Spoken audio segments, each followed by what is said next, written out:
Bonjour! Voici la troisième partie de notre entretien pour une éducation réciproque. Retour aux sources. Ce dont l'éthologie devrait nous aider à tenir compte. L'éthologie nous livre encore quelques autres clés.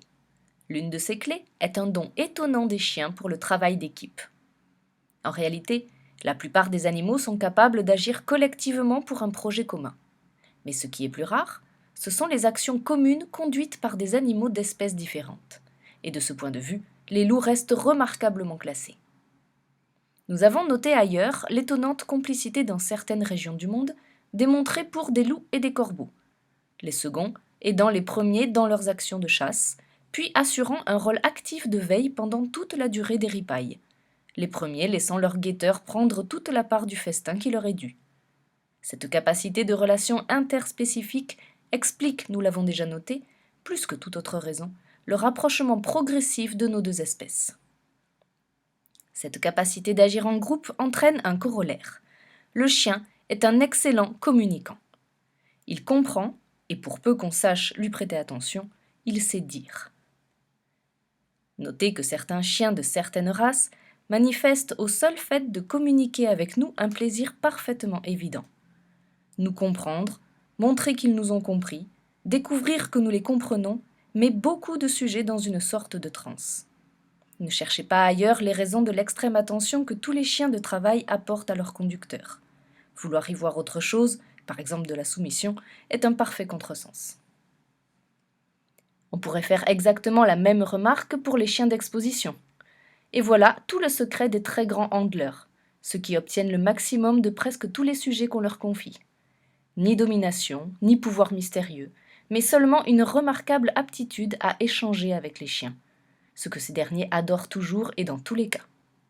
Croyez-moi, c'est toujours le meilleur des investissements que de prêter attention à un chien, car il vous rendra ce que vous lui avez prêté plus qu'au centuple. Maintenant, essayez avec moi pour quelques instants au moins de vous mettre dans la peau d'un chien. Vous aimez communiquer, vous éprouvez une réelle passion pour les actions d'équipe. De quoi avez-vous prioritairement besoin pour vous sentir pleinement heureux d'exister ? Oui, je suis d'accord avec vous. Ce que vous voulez par-dessus tout, c'est vous sentir utile. Cela vous est tellement nécessaire qu'en l'absence de ce sentiment, vous voilà profondément triste sur la voie de la dépression. Eh bien, dites-vous qu'il en est exactement ainsi pour tous les chiens de toutes les races. Ils ne peuvent se sentir heureux que s'ils se sentent utiles, s'ils ont un rôle au sein de l'équipe.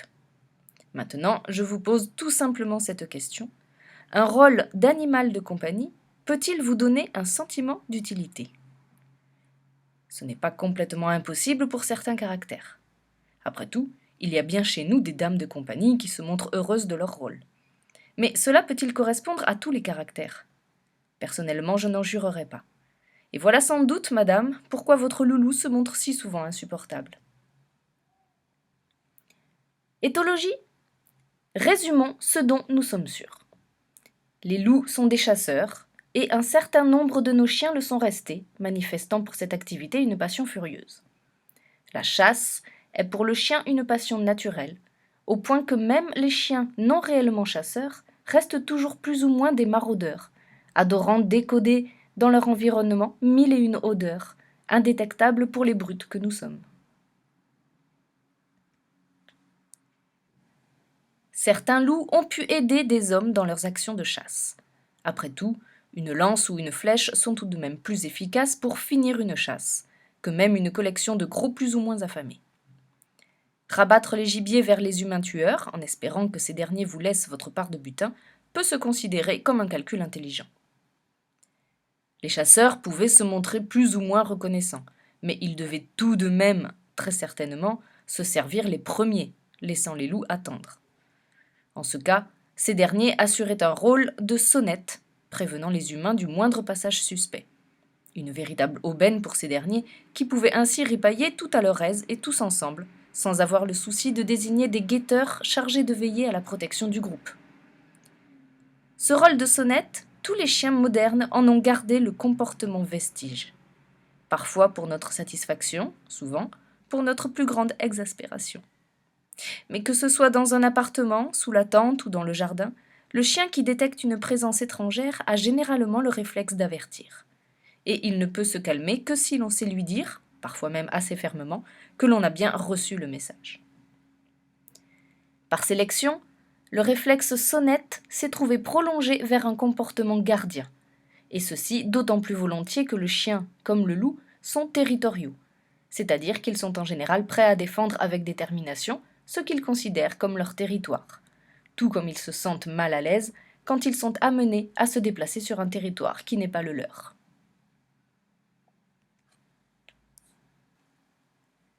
Petit détour par la sociobiologie. Voici donc quelques éléments d'éthologie qu'un programme d'éducation se gardera bien d'oublier. Pour autant, retenons aussi ce que nous enseigne la sociobiologie. La sélection darwinienne ne se fait pas prioritairement au profit des plus forts, mais à celui des groupes qui savent le mieux s'organiser. C'est-à-dire que se trouvent sélectionnés, de préférence aux autres, certains comportements altruistes, ou tout au moins les comportements qui vont dans le sens de l'intérêt collectif.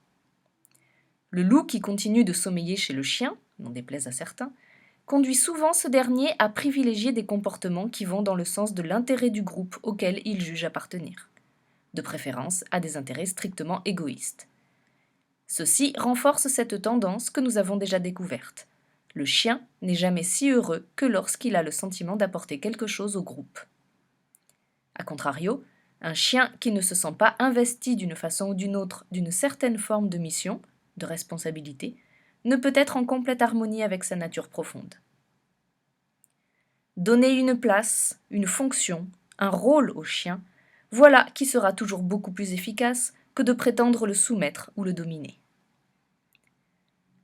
Pendant des millénaires, les humains ont été d'excellents racistes, c'est-à-dire qu'ils se sont très rapidement rendus compte que si l'on croisait entre eux des individus présentant certaines caractéristiques communes, considérées comme des avantages, les produits obtenus avaient non seulement plus de chances de présenter à leur tour ces caractéristiques appréciées ou recherchées, mais que dans bien des cas, ces caractéristiques se trouvaient comme renforcées, c'est-à-dire que du point de vue de ces caractéristiques, les enfants se trouvaient comme naturellement supérieurs à leurs parents, phénomène bien connu décrit par les biologistes sous le nom d'hétérosis.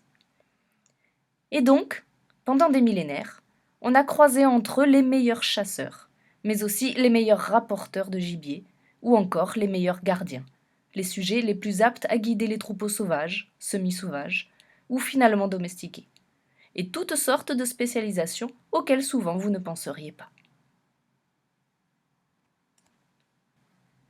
Par exemple, les Indiens d'Amérique du Nord avaient sélectionné des chiens pour la garde et la veille, d'autres pour les accompagner à la chasse, d'autres encore pour se révéler d'excellents animaux de bas, aptes à tirer sur de longues distances des charrois plus ou moins lourdement chargés. Cependant, ce qu'il faut bien comprendre, c'est que les capacités naturelles ne sont pas extensibles à l'infini, ce qui signifie le plus souvent que ce qu'on gagne d'un côté, on le perd ailleurs. La sélection s'est trouvée être une recherche de spécialisation, mais la spécialisation, c'est-à-dire le développement de telles familles de qualité, a entraîné très normalement l'affadissement, voire la disparition d'autres familles. Par exemple, le loup est un excellent chasseur, mais c'est aussi un gardien redoutable, capable de défendre jusqu'à la mort son territoire et son repère, ou encore un redoutable combattant.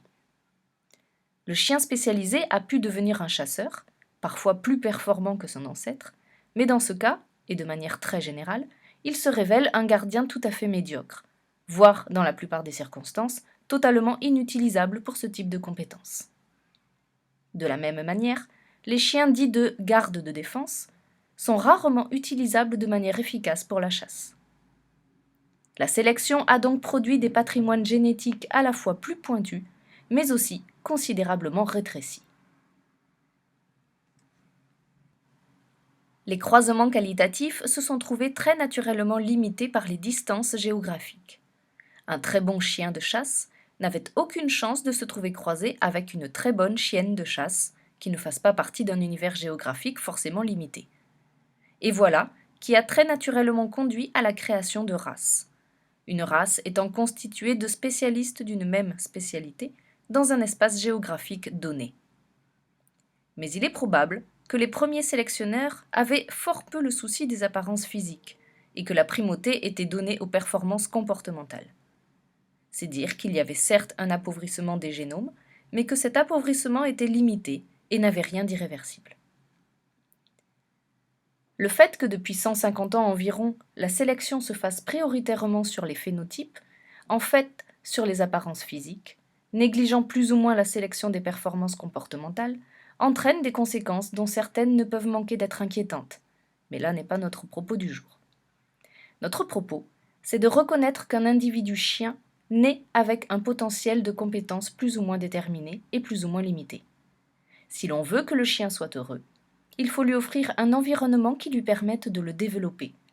Mieux, de faire exploser ses compétences naturelles. Bon chien chasse de race, nous l'avons rappelé, mais cette réalité comporte un corollaire. Un chien de chasse qui n'a jamais l'occasion de chasser ne peut être complètement épanoui. Cette remarque vaut tout autant pour les individus de notre espèce. Qu'eût été Mozart sans musique et sans orchestre?